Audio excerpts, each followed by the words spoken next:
Ci colleghiamo col Veneto. Piero Rambuschi del PDL Portogallo assieme a Rosario Padovano, grazie.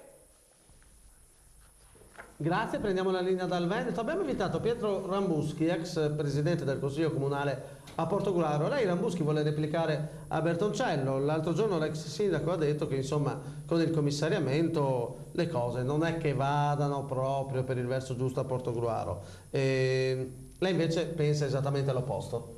Sì, io non è che devo replicare a Bertoncello o alla precedente amministrazione, io voglio solo far presente che oggi con il commissario le cose a Portogruaro funzionano molto bene. Io voglio elencarne solo alcune. Prego. Una soprattutto è che finalmente Portogruaro potrà rispettare il patto di stabilità. Quindi noi al 31/12 vedremo che avremo raggiunto questo obiettivo.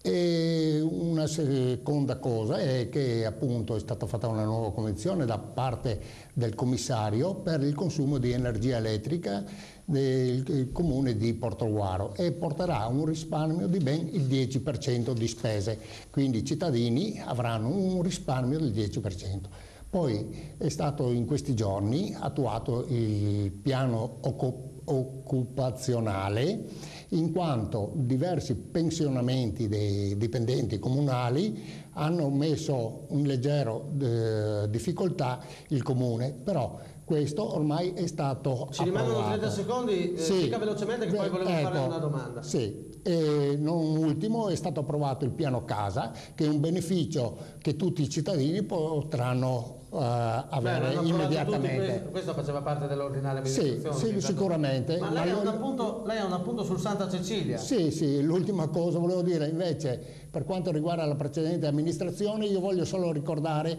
che il Santa Cecilia con la precedente amministrazione ha un buco di ben 360.000 euro, e che quindi? Non so chi pagheranno i 360.000 euro. Non è che sono stati già ripianati questi 360.000 No, per niente non sono. Quindi il commissario non foraggia la Santa Cecilia? Ma certamente non è un problema del commissario e della precedente amministrazione che ha un buco di 360.000. I cittadini devono prenderne atto di questo, che la precedente amministrazione crea solo dei buchi finanziari.